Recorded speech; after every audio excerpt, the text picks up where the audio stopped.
channel.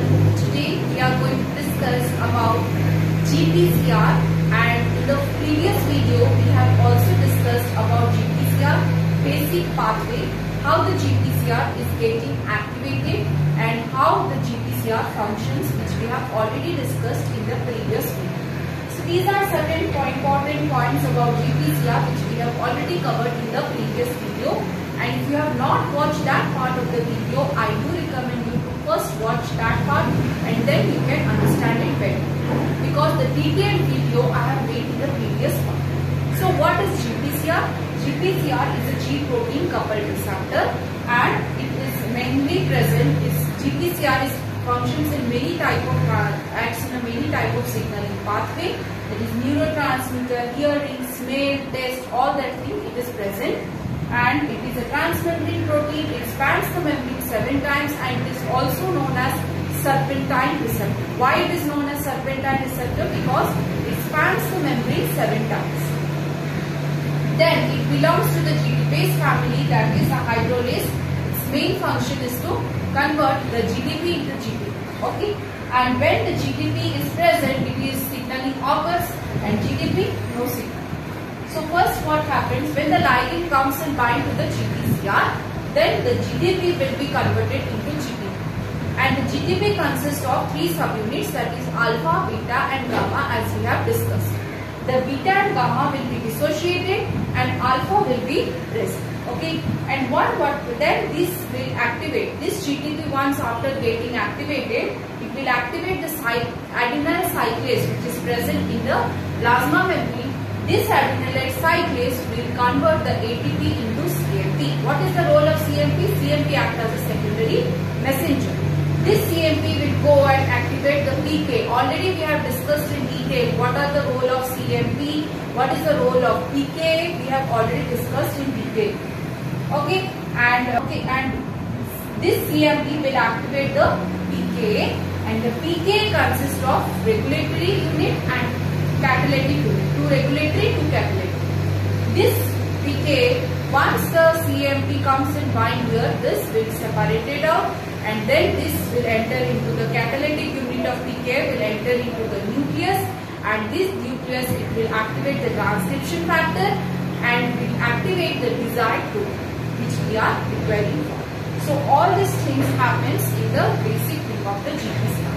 Now full form, what is PIP2, what is IP3 and what is DAG.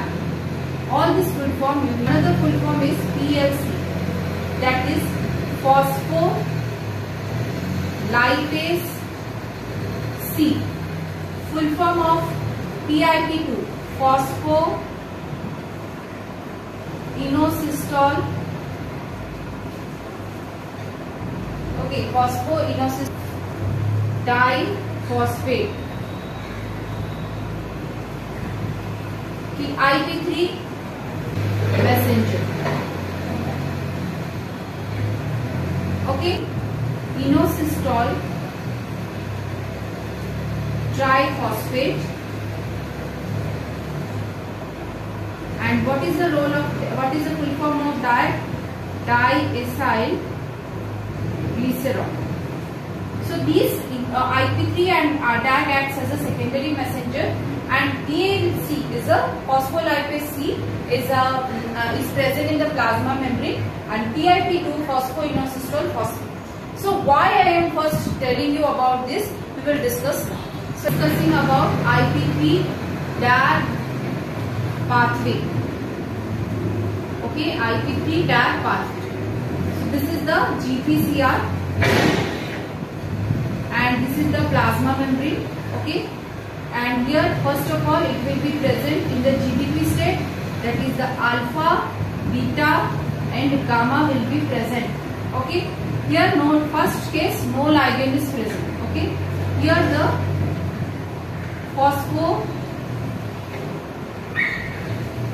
phospholipase C will be present. What is phospholipase C? Is an enzyme like the adenyl cyclase which was present in the this plasma membrane. Same way this phospholipase C will be present. Okay, here then what will happen? The second case, the ligand will come and bind to the GPCR. Ligand will come and bind to the GPCR. As a result, the GTP will get activated and only the alpha subunit will be activated and thus beta and gamma will be dissociated. Okay, GTP will be converted into GTP once the ligands comes and bind it. We have already discussed how this is working. Now what will happen, once the GTP is binding to the alpha subunit, this phospholipase C, PLC, what it will do, it will break the PIP2.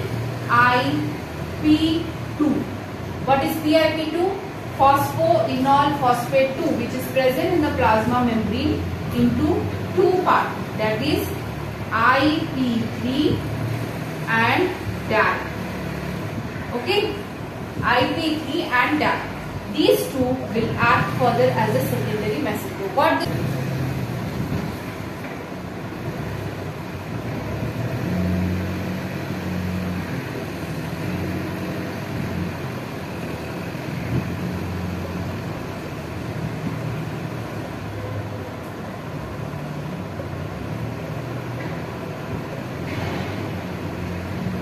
Okay, so this IP3 will enter into the ER, and once it enters, the calcium which is present, it will open the calcium channel, and this calcium will be activated. This activates the cal modulate. Will activate this, and you know the function of calcium, why calcium is needed. So that, and this DAG also. This DAG also will activate the PKC, which we have studied in the previous part. PKC, phosphokinase C, that is regulatory and the catalytic unit, it will activate, and this will activate the further the inside the nucleus, and will activate the protein inside the nucleus. Okay, so this is what happens in the IP3 DAG wave. Simple thing, same process. Only this IP3 will enter into the endoplasmic reticulum and will open the calcium channel.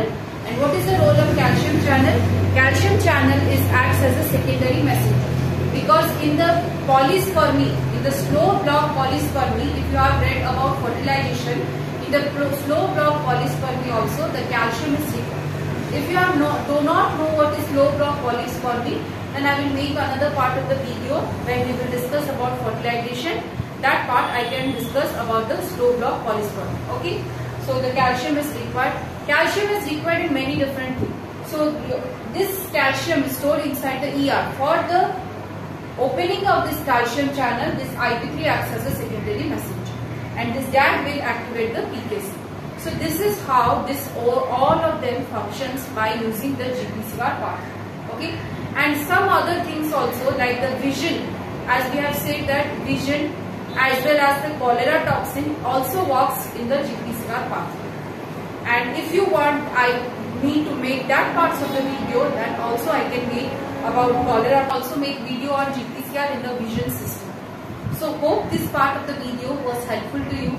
In the next part of the video, we are going to discuss about the enzyme-linked receptor, and also I am going to discuss about the ion-linked receptor.